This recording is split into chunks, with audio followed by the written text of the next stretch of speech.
మన మానవ జీవితంలో ఎవరికైనా బాధ తప్పదు. డబ్బు ఉన్నవాడికి బాధ ఉంటుంది, డబ్బు లేనివాడికి బాధ ఉంటుంది. ఒంటరిగా ఉంటే ఒక బాధ, అందరిలో కలిసి ఉంటే ఇంకొక బాధ. అందరికీ నమస్కారం. మనకి రెండు రకాల బాధలు ఉంటాయి.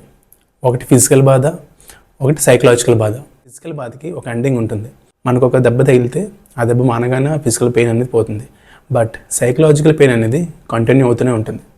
సో మనం మెయిన్గా మాట్లాడుకోవాల్సింది మనిషి పడే ఈ సైకలాజికల్ పెయిన్. బాధ ఎక్కడ మొదలవుతుంది? మనల్ని ఒక మనిషి అలా అన్నాడు, మనకి ఇది రాలేదు, మనం అనుకున్నది చేయలేకపోయాం, అవకాశం రాలేదు, ఈ వ్యక్తి మన జీవితం నుంచి వెళ్ళిపోయాడు. ఇవన్నీ బయట కారణాలు అనుకుంటాం, కానీ ఇవన్నీ మనలో స్టార్ట్ అయ్యే ఒక బాధలు. ఎందుకంటే ప్రతి పరిస్థితిని ఆ ఉన్న పరిస్థితి కాకుండా ఆలోచనలతో, ఒక అంచనాలతో, ఒక భయాలతోనే ఆ పరిస్థితిని చూస్తాం. రెండవది, మనిషి ఎక్కువగా బాధపడేది ఏంటి? అటాచ్మెంట్స్లో. ఒక దానికి బాగా అటాచ్ అయినప్పుడు అది మనకి రానప్పుడు కలిగే బాధ ఎక్కువగా ఉంటుంది.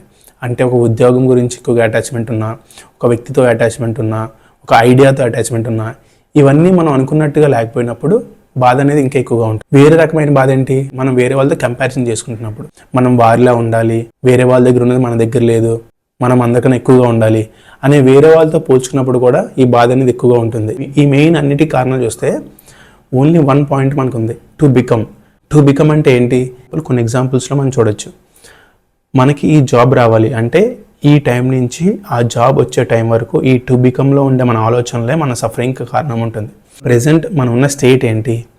మన పాస్ట్ నుంచి ఉన్న మెమరీస్ అన్నీ తీసుకొచ్చి ప్రెజెంట్ మూమెంట్లో ఉంటాం. So present is the past. అంటే పాస్ట్లో ఉన్న జరిగిన మెమరీస్, ఎక్స్పీరియన్సెస్, మీకు జరిగిన అనుభవాలు అన్నీ కలిపి ఈ ప్రెజెంట్ మూమెంట్లో మీరున్న పర్సన్. ఈ ప్రెజెంట్ నుంచి ఫ్యూచర్, మీరు ఇప్పుడు ఏమైతే ఉన్నారో అదే ఫ్యూచర్ అవబోతుంది. ఫర్ ఎగ్జాంపుల్, మీరు ఒకరిని చూసి జలస్ ఫీల్ అయ్యారు అంటే రేపు కూడా జలస్ ఫీల్ అవుతారు. సో ప్రెజెంట్ ఏదైతే ఉందో అదే మన future. Present at the right moment of the time మీరు మీ ఆలోచనలు ఎలా ఉన్నాయి, మీరు ఏం చేస్తున్నారు, మీ లైఫ్ని ఎలా లీడ్ చేస్తున్నారు, అదే మన future. So present is equal to past and is equal to future.